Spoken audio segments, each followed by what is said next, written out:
Hey, you ever get cut off by a car and you do this and your horn doesn't make a sound? Or do you have to listen to AM pretend because your radio's dark? Or your headlights don't work, or turn signals, anything electrical. I'm gonna show you the first thing to check. It's gonna save you a lot of time and money, and probably gonna fix your problem. RESTOMOD 101. All right, so let's say you're night riding. You're sitting there trying to turn on your headlights and nothing's happening. First thing you should do is check the fuse. There's a fuse panel on every car, and on most classic cars, it's underneath the dash on the left-hand side of the column. Now there's different kinds of fuses, and there are also different amperages of fuses. You know what, let me show you what those look like.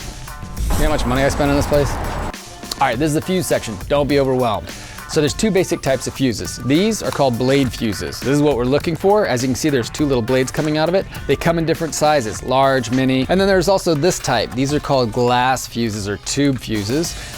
Little glass tube, and again, check the amperage so you can see what size you need. Now the smart thing to do is buy something like this, or like this, a variety pack. It has almost every type of fuse in there. Make sure you get the right size. All right, first thing you want to do is figure out which fuse you want to check.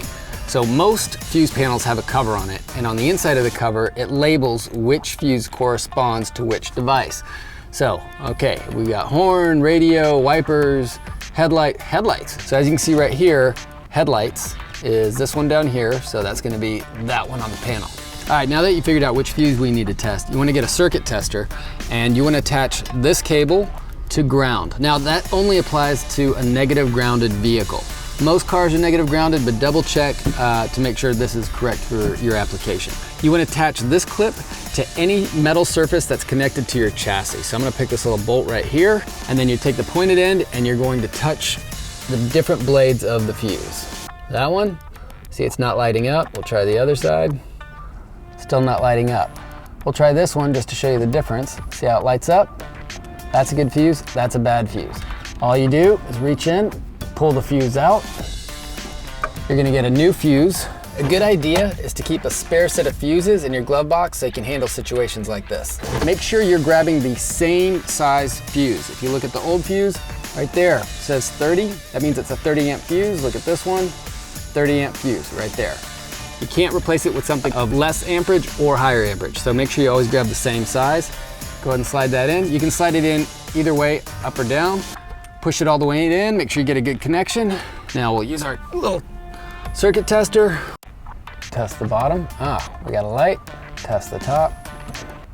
We got a light. That means the connection in the fuse is good. All right, now we know we have a good connection.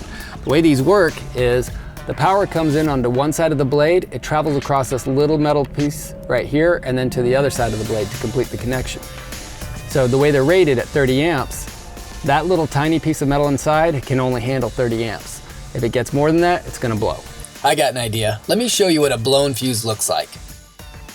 So what I did is I took this little 3 amp fuse, and you see that little Z part right in there? That's what's going to blow. We're gonna send some power to it.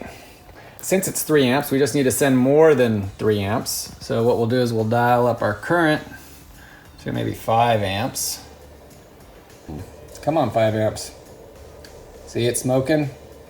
It's way too much for it to handle. Boom, there it goes. You can't do 5 amps.